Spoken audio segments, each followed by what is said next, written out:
Saudara-saudara yang kasih Tuhan, kadang orang boleh memperdebatkan tentang Injil. Apa sih itu Injil? Saudara, kalau kita kembali ke Alkitab, Injil itu cuma ada 4. Jadi bukan seluruh Alkitab disebut Injil, enggak. Injil kita itu ada namanya Injil Matius, Injil Lukas, Injil Markus, dan Injil Yohanes. Dan 4 Injil juga terbagi dalam 2. 3 Injil pertama disebut dengan Injil Sinoptik. Ya, artinya satu sudut pandang. Yang mereka itu tulis adalah kisah-kisah kehidupan Yesus selama Yesus ada di bumi. Jadi menceritakan peristiwa-peristiwa yang terjadi pada Yesus atau yang dilakukan Yesus. Tapi Injil yang keempat tidak disebut dengan Injil Sinoptik karena dia memiliki cara penulisan yang berbeda. Kenapa berbeda? Injil Yohanes ini memang diarahkan kepada kelompok-kelompok orang yang suka filsafat. Orang Yunani dan orang-orang Yahudi yang suka filsafat. Karena itulah saudara tahu kalau misalkan Injil yang lain itu menceritakan langsung pada Yesus ceritakan. Tapi kalau di dalam Injil Yohanes ayat 1-nya aja udah berkata apa? Pada mulanya adalah firman. Bersama dengan Allah, firman adalah Allah. Karena apa? Ditujukan pada orang Yunani. Nah, jadi keempat inilah sebenarnya Injil yang kita miliki. Orang bertanya kenapa Injil Sinoptik harus ada 3? Ya karena Tuhan ingin dalam bahasa umum kan paling tidak ada 2-3 saksi lah yang membuktikan Yesus ada di bumi. Karena itulah Tuhan izinkan 3 orang menulis dengan cara yang sama, yaitu Matius, Markus, Lukas. Tapi Yohanes dia lebih banyak menjelaskan tentang ketuhanan Yesus. Kalau yang 3 ini kemudian Yesus yang ditujukan kepada orang-orang Yahudi di masa itu. Nah, saudara-saudara, akhirnya begini, sebenarnya apa manfaatnya Injil bagi kita? Hari ini saya ingin menyampaikan satu khotbah tentang kekuatan Injil. Kekuatan Injil. Mari kita lihat di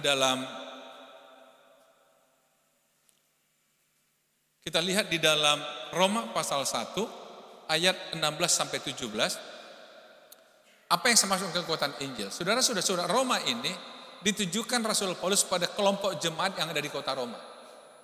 Jadi kalau kita lihat zaman dulu itu gereja kan disebut kotanya, misalkan gereja Efesus, gereja di Korintus, gereja di Galatia dan sebagainya, berbagai tempat, Yerusalem, di Antioquia dan sebagainya. Nah, Paulus karena zaman dulu kan tidak mungkin dikunjungi selalu, dia mulai memberikan pengajaran lewat menulis surat. Nah, salah satunya yang dia tulis adalah kepada jemaat di Roma. Inti dari surat Roma yang ada 16 pasal itu, saudara, orang mengatakan bahwa surat Roma intinya adalah Paulus ingin menjelaskan tentang Injil, tentang kekuatan Allah. Dia katakan begini, sebab aku mempunyai keyakinan yang kokoh dalam Injil. Karena Injil adalah kekuatan Allah yang menyelamatkan setiap orang yang percaya. Pertama-tama orang Yahudi tetapi juga orang Yunani. Saudara, ini sebuah statement, sebuah komitmen dari Rasul Paulus. Dia mengatakan, aku mempunyai keyakinan yang kokoh dalam Injil. Mempunyai keyakinan yang kokoh, yang kuat, yang teguh dalam Injil. Karena Injil adalah kekuatan Allah yang menyelamatkan. Injil adalah kekuatan Allah yang menyelamatkan. Apa sih isi Injil itu sesungguhnya? Isi Injil adalah, tadi sudah saya sampaikan berapa Injil yang kita punya di Alkitab. Semua tentang Yesus Kristus. Dari mulai kelahirannya, kematiannya. Jadi kalau dia lahir, dia mati, membuktikan dia manusia 100%. Tapi kemudian dia bangkit dan naik ke surga, membuktikan dia Tuhan. Jadi ketika Yesus ada di dunia, dia ambil tubuh insani, tubuh jasmani kita, supaya dia bisa hidup tengah-tengah kita. Dan Alkitab mengatakan supaya dia bisa merasakan apa yang kita rasakan. Sampai dia mati. Dan kemudian dia bangkit. Artinya apa? Membuktikan dia Allah yang mengalahkan kematian. Dan kemudian dia ada di sorga sampai hari ini, saudara. Jadi itulah Yesus. Jadi Paulus katakan, aku mempunyai keyakinan yang kokoh kepada Injil, kepada Yesus Kristus. Kalau saudara mau baca Alkitab dari kitab Kejadian sampai Wahyu, sentralnya tetap pada Yesus, saudara. Perjanjian lama dimulai dengan Kejadian 1 ayat Kejadian 3 ayat 15 misalkan, yang disebut dengan benih Injil kalau belajar teologi. Sesaat setelah manusia jatuh dalam dosa, Tuhan sudah merencanakan keselamatan. Yang mengatakan apa? Benih perempuan ini akan meremukkan kepalamu. Itu kata Tuhan kepada si ular. Jadi sudah ada rancangan keselamatan. Nah, karena itulah saudara-saudara, sejak itu beberapa nabi-nabi dalam perjanjian lama selalu menjanjikan keselamatan dalam Yesus. Tidak ada pengampunan dosa kalau tidak ada rekonsiliasi, kalau tidak ada namanya penebusan atau tumbal, saudara. Memang perjanjian lama tidak sebut Yesus, tapi Mesias. Artinya apa? Setiap orang berdosa rumusnya cuma satu, kau mati. Tapi ada satu cara supaya yang berdosa tidak mati, mereka bawa korban bakaran hewan, yang akhirnya hewan ini dikorbankan mengganti si pendosa. Makanya pendosa itu dianggap bebas dari hukuman maut. Karena apa? Karena dia bawa yang bernyawa. Dan itu terjadi semasa perjanjian lama, saudara. Tapi fokusnya siapa? Sampai Mesias datang. Dan kemudian ketika Yesus datang, Alkitab mengatakan setelah Mesias datang, yaitu Yesus, dan dia mati di salib, itu yang buat kita nggak lagi bawa korban. Karena apa? Yesus sudah mati untuk kita, menggantikan kita. Jadi saudara, kalau perjanjian lama saya katakan dari Kejadian sampai Maleaki selalu dikaitkan dengan Mesias. Tapi mulai perjanjian baru dikaitkan dengan Yesus pribadi langsung. Yesus sampai pada kitab Wahyu. Bahkan semua tokoh dalam perjanjian baru itu dicatat nama mereka karena terhubung dengan Yesus. Betul nggak? Jadi sentral Alkitab kita yang dalam pelayanan kitab itu Yesus Kristus Sang Mesias. Nah, karena itulah dikatakan Paulus, aku punya keyakinan yang kokoh tentang Injil. Karena Injil kekuatan Allah. Karena Injil kepenuhan dari Allah. Karena Injil adalah penyempurnaan dari apa yang dijanjikan Tuhan dalam perjanjian lama. Karena Injil adalah kekuatan Allah yang menyelamatkan. Jadi tidak ada lagi, saudara. Makanya Paulus berani mengatakan di bawah kolong langit ini tidak ada nama lain kecuali nama Yesus Kristus yang olehnya orang selamat. Kenapa, saudara? Kadang-kadang berpikir, loh, kan ada cara lain Pak untuk selamatkan. Orang pernah bertanya pada saya, kenapa harus begitu? Kenapa tidak Yesus? Bahkan dia bukan orang Kristen, tapi dia paham ayat Alkitab. Dia katakan, Pak, Bapak tahu kan ya 14:6? Saya bilang tahu. Malah disebut ayat itu. Maka kata Yesus, akulah jalan dan kebenaran dan hidup. Tidak seorang sampai kepada Bapa kalau tidak melalui aku. Dia bilang, itu Pak terlalu tendensius, Pak. Itu terlalu ego namanya. Itu Tuhan kalian terlalu sombong namanya. Saya coba tanya, kalau menurut Anda memang ada cara lain? Dia bilang, ada dong. Gimana? Buat baik lah, Pak. Kalau buat baik kita pasti masuk surga. Saya tanya dia. Nah terus kalau salah kita gimana? Ya tinggal dikurangi aja, Pak. Terus saya bilang, kalau salahnya paling banyak, ya masuk neraka. Terus saya tanya lagi dia, Pak, Bapak kira-kira salahnya Bapak lebih banyak daripada baiknya atau lebih banyak baiknya? Oh, kalau saya tahu diri, Pak, saya banyak salahnya. Terus kalau Bapak mati gimana? Ya nggak tahu, dia bilang. Saya tanya lagi dia, Pak, menurut Bapak ada nggak orang yang banyak baiknya pada salahnya di hidup ini? Kayaknya nggak ada, Pak. Makanya saya bilang, kalau begitu nggak ada yang masuk surga dong. Nah karena itulah Yesus katakan, aku jalan, aku kebenaran, aku hidup. Artinya apa? Biar aku buka jalan bagi kamu. Biar aku menggantikan kamu sebagai terhukum. Supaya kamu bisa masuk surga. Bisa ditangkap, saudara. Nah inilah yang dikatakan Paulus, aku mempunyai keyakinan pada Injil. Karena Injil kekuatan Allah yang menyelamatkan. Jadi kata menyelamatkan, saudara, di sini saya coba lihat dalam dua sisi. Sering memang kita paham menyelamatkan bicara kekekalan. Supaya kita nanti tidak masuk neraka tapi masuk surga, betul? Supaya kita hidup dalam kekekalan. Kadang orang berkata begini, Pak, kok gampang sekali sih di Kristen itu, katanya percaya masuk surga, percaya diselamatkan. Saya bilang, percaya menurut kamu gampang? Gampang lah, Pak, katanya. Buktinya saya bilang, menurut saya susah. Buktinya kamu gak percaya. Kalau gampang kamu percaya dong. Kalau gampang semua orang udah percaya dong. Gimana, saudara? Agak ini ya, agak bahasanya agak tajam. Enggak. Orang katakan gampang banget cuma percaya. Percaya di sana bukan masalah pengetahuan, tidak bicara pengetahuan, tapi orang percaya membuat komitmen untuk sepenuh hidupnya diserahkan pada Tuhan, mengikuti Tuhan itu. Itu artinya percaya, bergantung sepenuhnya, mengandalkan Dia. Nah, maka dikatakan Injil kekuatan yang menyelamatkan. Nah, kenapa disebut di sini pertama-tama orang Yahudi tapi juga orang Yunani? Saudara, orang Yahudi memang tujuan utama. Yesus juga katakan bahwa dia diutus pada domba-domba Israel, betul? Tetapi karena terjadi penolakan, maka Yesus mulai membuka diri kepada bangsa-bangsa lain. Saya ambil contohnya ini, misalkan kenapa dikatakan orang Yahudi? Orang Yahudi adalah bangsa yang punya hukum Taurat. Tapi disebut juga orang Yunani, bangsa yang tidak punya hukum Taurat. Saudara tahu, di zaman para rasul seringkali orang-orang Yahudi ini mereka merasa orang Kristen first class, kelas utama karena mereka punya hukum Taurat.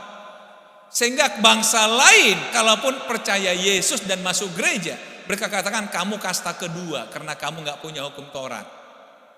Bahkan dikatakan supaya kamu diselamatkan, saudara baca kitab di Galatia ya, kamu harus jadi orang Yahudi dulu, baru kamu sah jadi masuk surga. Tapi di sini Paulus mengatakan enggak, memang pertama-tama Yahudi tapi juga orang Yunani mewakili bangsa-bangsa kaum intelektual, saudara. Artinya Injil itu mencakup semua lapisan masyarakat, baik etnis, suku, golongan intelektual, apapun namanya, saudara. Setiap orang yang percaya. Itu cuma satu, yang percaya. Bukan otomatis, saudara, yang percaya. Sekali lagi, saudara, percaya itu enggak mudah. Enggak mudah. Dan saya percaya saudara Durani adalah orang yang percaya, saudara. Kalau nggak percaya, saudara nggak akan datang ke sini. Tapi karena ada kepercayaan saudara, maka saudara datang. Nah, sebab dalamnya nyata kebenaran Allah yang bertolak dari iman memimpin kepada iman. Sebab ada tertulis orang benar akan hidup oleh iman. Modalnya adalah iman. Iman itu percaya, saudara. Kalau di atas dikatakan orang yang percaya, kemudian di ayat 17 dikatakan orang benar hidup oleh iman. Nanti saya akan kembali ke ayat ini, saudara. Nah, sekarang kita ingin lihat kenapa sesungguhnya Rasul Paulus membuat pernyataan ini. Saya coba ajak kita melihat latar belakangnya di ayat berikutnya, ayat 18-19. Sebab murka Allah nyata dari sorga atas segala kefasikan dan kelaliman manusia yang menindas kebenaran dengan kelaliman. Yang dimaksud kebenaran di sini adalah fakta-fakta Injil. Yesus mati, Yesus bangkit, menebus dosa kita. Itu fakta, kebenaran. Tapi orang menindasnya, artinya apa? Orang menolaknya, orang mengabaikannya dengan kelaliman. Dalam arti terbatas, saudara, kelaliman di sini dikaitkan dengan apa? Karena apa yang dapat mereka ketahui tentang Allah nyata bagi mereka. Ini kebenaran, nyata bagi mereka. Sebab Allah telah menyatakannya kepada mereka. Sebab apa yang tidak nampak daripadanya, yaitu kekuatannya yang kekal dan keilahiannya, dapat nampak kepada pikiran dari karyanya sejak dunia diciptakan, sehingga mereka tidak dapat berdalih. Inilah fakta, kebenaran, saudara. Apa yang tidak nampak, tapi dalam pikiran kita ada, saudara. Mari kita coba lihat. Mau siapapun di dunia ini, ada satu kesadaran bahwa di luar dirinya ada kekuatan yang tak terlihat. Betul enggak? Akhirnya dia mencoba mencari tahu apa sih itu. Apa yang tak terlihat itu? Saudara masih ingat enggak waktu kecil saudara takut lewat kuburan? Kenapa coba? Takut lewat pohon beringin. Kenapa coba? Ada penunggunya. Siapa penunggunya? Merinding aku, merinding aku, merinding aku. Saya dulu masih ingat, masih kecil saya, saudara. Saya kebetulan kecilnya dulu bergaul di lingkungan saya bukan seiman lah begitu ya. Nah, kadang kita kecil kan pergi ke rawa-rawa cari ikan laga dulu istilahnya. Nah, kadang lewat kuburan, teman saya bilang, lewat kuburan harus tunduk-tunduk. Dia bilang, permisi mbah, permisi mbah. Saya lihat, lo anak kecil yang meninggal, kok panggil mbah saya? Nah, inilah ketakutannya, saudara. pada yang tak terlihat, saudara. Nunjuk kuburan katanya nggak boleh begini, nanti bengkok tangannya. Artinya gini. Saudara, waktu kecil saya ditakut-takutin dengan begitu. Tapi membuat saya, saudara, buktikan bahwa saya nggak takut kuburan. Waktu saya kuliah di Jogja, di rumah kos saya belakangnya kuburan persis. Saya menantang kuburan. Dan sekarang juga gereja Padang Bulan belakangnya kuburan, saudara. Orang katakan, kenapa belakang gereja kuburan? Supaya cepat prosesnya. Kok dianggap menakutkan si kubur? Oh, ada penunggunya. Ya adalah penjaga kuburan. Nah, saudara, cobalah. Tapi artinya begini, saudara, kalau saudara meyakini di luar diri kita, itu karena pikiran kita nggak bisa bohong bahwa di luar sana yang tak terlihat itu sudah ada Tuhan namanya. Tapi lihat, tapi sebab sekalipun mereka mengenal Allah, mereka tidak memuliakan Dia sebagai Allah atau mengucap syukur kepadanya. Jadi kata lalim tadi di sini, tahu fakta adanya Tuhan dalam pikirannya melalui karyanya, tetapi tidak memuliakan Dia, tidak mengucap syukur kepadanya. Itu lalim. Coba saudara, kalau saudara yang suka rekreasi, mau ke pantai kah, mau ke pegunungan kah, ketika saudara lihat pantai yang begitu indah, apa yang terucap saudara? Saya pernah dulu lah ya, masih saya pembina remaja, saya duduk sama 3 anak adik-adik remaja, duduk di satu tempat sore hari, mandang ke langit, kebetulan cuaca lagi bagus gitu, bagus, matahari mau terbenam, jadi ada awan, aduh indah sekali. Saya bilang, Dek, bagus sekali langit itu ya. Iya bang, luar biasa Tuhan ya bang ciptakan langit ini. Wah, saya cuma bilang bagus langit, dia langsung kaitkan dengan siapa? Luar biasa Tuhan diciptakan langit ini. Saudara, kalau saudara lihat langit yang ini, saudara ngomong apa? Otomatis pikiran kita mengatakan kalau ada langit pasti ada penciptanya. Penciptanya pasti luar biasa. Tapi saudara, tidak cukup di situ. Saudara memuliakan Tuhan enggak? Lihat. Saudara mengucap syukur enggak kepada Tuhan? Jangan cuma mengakui ada Tuhan, tapi tidak mengucap syukur. Tidak memuliakan Dia. Tidak ke gereja, tidak ibadah. Agak pelan dikit. Gimana kira-kira? Oh, saya percaya ada Tuhan. Kok enggak ke gereja sih? Kok enggak muliakan Dia sih? Nah, saya ingin kembali pada tadi saya katakan. Menyelamatkan di sini menyinggung 2 sisi, saudara. Satu tentu masalah ke surga. Tapi juga menyelamatkan itu berlaku bagi kita semasa hidup di dunia. Betul saudara? Menyelamatkan dari kecelakaan, menyelamatkan dari berbagai masalah, menyelamatkan dari orang-orang yang ingin berbuat jahat pada kita, menyelamatkan dari berbagai problema hidup. Injil kekuatan Allah. Artinya percaya pada Yesus tidak hanya untuk nanti masuk surga. Karena kalau hanya untuk masuk surga, harusnya begitu sudah percaya Yesus, saudara check out dari dunia ini, saudara. Kan udah selesai. Tapi kan persoalannya kita masih hidup. Kenapa kita masih punya tugas masing-masing di bumi ini? Amin. Nah, dalam mengerjakan tugas sesuai dengan profesi saudara, banyak pergumulan enggak? Gimana? Kalau banyak pergumulan mau kerjaan sendiri enggak? Perlu Tuhan kan? Perlu. Jadi Tuhan menolong kita di situ. Kenapa orang cepat panik? Ya karena dia pakai pikirannya yang sebenarnya sudah enggak mampu. Kenapa kita gundah gulana? Wah, ini istilah Paulus seperti istilah Daud minggu lalu. Gundah gulana, udah gundah gulana lagi. Gundah gulana. Makanya dia mengatakan inilah hendakku ingat sementara jiwaku gundah gulana. Ingat khotbah minggu lalu, bagaimana aku melangkah mendahului mereka kemana? Ke rumah Allah. Memuliakan Allah. Jadi agak unik saudara. Kalau kita punya pergumulan, disuruh muliakan Allah. Mungkin saudara anggap kok nggak nyambung. Coba. Makanya saudara kalau saudara punya pergumulan di rumah, ke gereja datangnya. Minggu lalu saya katakan. Jangan, Pak, kenapa minggu lalu nggak gereja? Saya lagi punya pergumulan, Pak. Oh, jadi kalau punya pergumulan sendiri dia kerjain. Apa saudara yang di sini nggak punya pergumulan? Gimana saudara?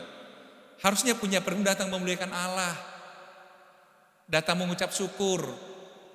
Bukan Tuhan aku mengucap syukur pergumulanku, bukan. Mengucap syukur aku punya Tuhan.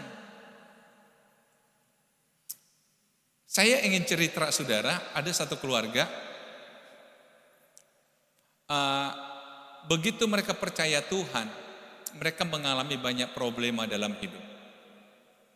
Kemudian teman-temannya katakan, itulah, dulu kan kamu gak ngalami gini dan gitu. Sekarang begitu kamu ikut Tuhan, kok kamu jadi punya itu, berarti kamu salah dong yang kamu ikutin. Salah dong, buktinya begitu kamu punya ikut Tuhan Yesus, kok jadi begitu? Dia jawab, justru sebaliknya, seandainya kami ngalami ini tanpa Tuhan Yesus, kami gak tahu mau harus bagaimana. Tapi kami bersyukur, kami punya Tuhan Yesus, sehingga kami dibantu oleh Tuhan menyelesaikan semuanya. Gimana saudara? Jadi jangan dibalik. Makanya karena kamu punya Tuhan, kamu jadi begini. Allah. Memang kalau yang nggak punya Tuhan nggak punya masalah. Cuma kelebihan kita apa? Kita punya Tuhan yang menyelamatkan kita. Itulah sebabnya Injil kekuatan Allah. Nah, kembali tadi, makanya murka Allah turun dari sorga. Udah dikasih kebenaran tapi cuekin. Udah punya pergumulan tapi masa bodoh. Saya ambil analoginya begini, untuk ibu-ibu lah cocoknya nih saudara. Misalkan ibu tiba-tiba anaknya katakan, ma aku lapar ma lapar ma. Akhirnya ibunya masak atau pesan Gojek nggak apa-apa lah. Sekarang lebih praktis kan, udah mama pesanin. Pesan, oke lah, taruh di meja. Udah itu makananmu. Tapi aku nggak suka makan ma, tapi aku lapar ma. Ya udah makan. Murka nggak? Murka nggak ibu? Tolong jujurlah. Murka lah, kita pakai murka lah. Kan Tuhan murka tadi. Jangan sok-sok lembutkan lah, memang murka kok. Ibu-ibu murka enggak? Murka. Kalau udah murka gitu ngapain? Ngamuk-ngamuk ya. Minimal cubit ya. Oh enggak ya? Jadi cuma teriak-teriak gitu ya. Oh ini juga Tuhan teriak kok. Murka Allah nyata dari sorga. Teriak dari sorga. Artinya apa? Ini loh kebenarannya, aku sudah sediakan jalan keselamatan bagimu. Tapi kamu cuekin aku, kamu gak datang padaku. Murka gak Tuhan? Itu sebab Yesus katakan apa? Marilah kepadaku yang letih, lesu dan berbeban berat, aku berikan kelegaan padamu. Nah kita gak datang, tapi kita ngeluh terus. Sama kan, lapar ma, udah kasih makan. Itu, tapi lapar ma, aku gak mau makan ma, lapar ma. Kan yang kena tampar itu. Saudara-saudara, murka Allah dari sorga. Jadi bagi saya jangan mengeluhlah, kan ada Tuhan. Amin. Ibu-ibu amin. Bapak-bapak dukung ibu-ibu bilang amin. Kenapa saya dulu ibu-ibu? Ibu-ibu yang gampang mengeluh, bapak-bapak dalam hati. Kalau ibu-ibu diucapkan keluhannya. Lihat. Tuhan katakan, kalau memang kamu mengenal Allah, kalau kamu percaya, datang memuliakan Allah, datang mengucap syukur. Artinya apa? Bangun dong hubungan dengan Allah yang kamu anggap sebagai kebenaran. Saya coba buat dalam gambaran begini lebih gampang saudara. Lihat, Injil adalah kebenaran Allah, fakta tadi. Dalam Injil, Yesus mati menggantikan kita, mengambil alih segala kelemahan kita. Nah, sehingga disebut dia kekuatan Allah. Dan karena kita beriman, maka kita diselamatkan. Amin saudara. Jadi dia mutar. Injil kebenaran Allah, kekuatan Allah, kita beriman, kita selamatkan. Inilah yang dikatakan oleh Paulus, aku mempunyai keyakinan yang kokoh akan Injil. Enggak lagi di luar ini saudara. Tuhan sudah buat jalan paling simpel bagi kita. Tetapi ingat, kalau kita abaikan lagi ini berarti kita kena murka Allah. Enggak ada ampun saudara. Enggak ada nego lagi. Hukuman. Sehingga saya kembali pada ayat yang tadi kita baca di awal. Sebab aku mempunyai keyakinan yang kokoh dalam Injil. Karena Injil adalah kekuatan Allah yang menyelamatkan setiap orang yang percaya, pertama-tama orang Yahudi, tapi juga orang Yunani. Sebab di dalamnya nyata kebenaran Allah yang bertolak dari iman dan memimpin kepada iman, seperti tertulis, orang benar akan hidup oleh iman. Apa artinya iman, saudara? Orang sering mengatakan, tunjukkanlah Tuhan itu, baru aku percaya Tuhan itu ada. Tunjukkan, itu namanya gak perlu iman. Iman itu percaya walaupun tidak melihat, berharap walaupun belum terjadi. Satu ketika, saudara, ada seorang anak kecil, umur 5 tahunan gitu, tinggal satu kompleks. Ini terjadi di luar negeri. Ada seorang kakek umur 70-an lebih begitu. Jadi si kakek ini setiap pagi suka duduk di pintu rumahnya, ada taman kecil, ada kursi, duduk di situ. Seperti nunggu seseorang. Nah, di seberang rumahnya ada satu keluarga muda punya anak kecil. Satu ketika pagi-pagi si anak kecil ini main bola, tendang-tendang bola, tanpa dia sengaja akhirnya bola ini tertendang sampai ke pekarangan si kakek. Kemudian si anak kecil ini orangnya sangat sopan, bijak, datang ke sana bilang, kakek permisi saya mau ambil bola. Oh ya silakan. Setelah si anak kecil ambil bola, dia bertanya, kek boleh nggak aku bertanya? Kakek bilang, tanya apa? Dia bilang, kakek aku lihat setiap pagi duduk di sini. Apakah kakek menunggu seseorang? Si anak kecil tanya. Kakek bilang, iya saya menunggu. Siapa yang kakek tunggu? Saya menunggu Tuhan. Si anak kecil nanya, kok Tuhan ditunggu? Kok iya, orang bilang dia ada. Dan saya sudah bilang sama Tuhan, kalau memang kau ada, tunjukkan dirimu supaya aku percaya engkau ada. Makanya saya setiap pagi nunggu di sini sampai dia datang menunjukkan sama saya, supaya saya kalau mati saya nggak penasaran Tuhan itu ada atau tidak. Ya kalau saya mati sampai saya mati nggak datang, berarti Tuhan pun nggak ada. Si anak kecil dia diri, tapi bijak anak kecil. Dia katakan, kek boleh nggak kakek tutup mata sebentar aja? Si kakek tutup mata. Boleh nggak kakek hirup udara sebentar aja dihirup? Kemudian dia tanya, kek waktu kakek hirup udara, adakah kakek mencium aroma sesuatu? Oh iya, bunga. Dari mana kakek tahu itu bunga? Loh karena kita di taman. Loh kan kakek tutup mata. Ya tapi itu bunga. Hanya si anak kecil katakan, kek Tuhan juga begitu kek, nggak terlihat kek, tapi bisa dirasakan kek. Gimana saudara? Itulah iman. Apa perlu anak kecil ini jelaskan pada saudara tentang iman? Halo? Itulah artinya iman. Kadang-kadang kita terlalu logis berpikir, saudara. Terlalu logis. Makanya kita punya banyak pergumulan. Tapi orang benar akan hidup oleh iman. Amin, saudara. Injil kekuatan Allah hanya bisa diterima oleh iman, bukan logika berpikir kita. Tuhan Yesus memberkati.